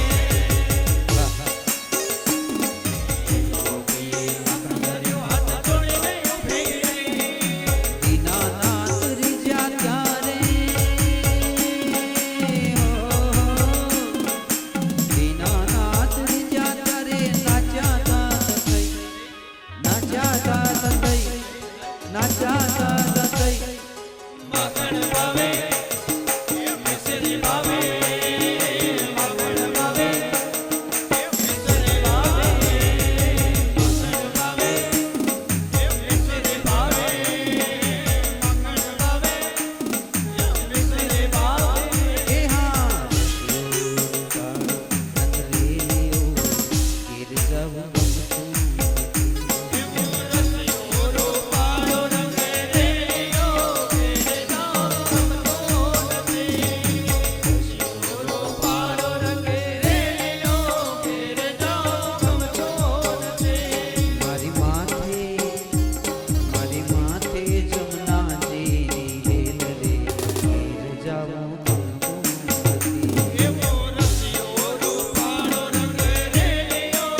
જાઓ પૂજા માટે.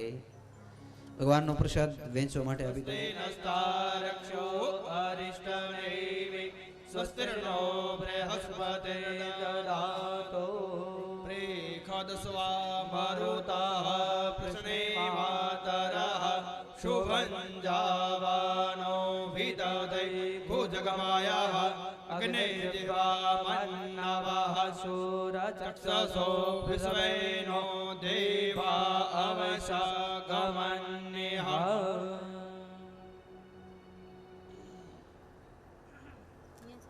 મંજુબેન તમે એક બે જણા નીચે ઉભા રહી જાઓ.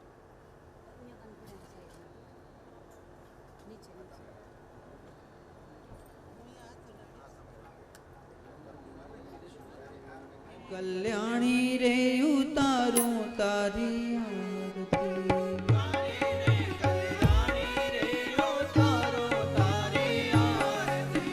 દેવી દીન દયાળી રે ઉતારું તારી આરતી.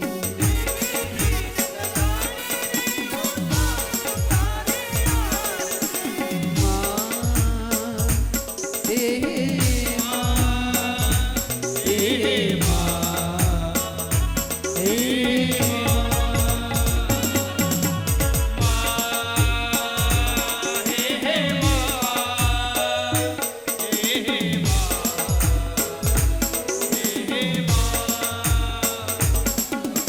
પૂજન મંગલ મુજ પ્રભાતે પૂજન નિત નિત કરીએ. पूजन नित नित करिए मां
जन्मान्तरकृतानि च तानि सर्वाणि नश्यन्तो प्रदक्षिणायं पदे देवाभिवन्दनं देवाभिवन्दनं देवाभिवन्दनं सर्वायुध स्वागत देवता वन्दनं स्व आत्मकल्याणार्थे आत्म अभिवन्दनं સર્વદેવોને આરતી આપી તમે પુષ્પન આરતી લઈ હાથ ધોઈ હાથમાં પુષ્પ રાખી ભગવાનને મંત્ર પુષ્પાંજલિ અર્પણ કરશો.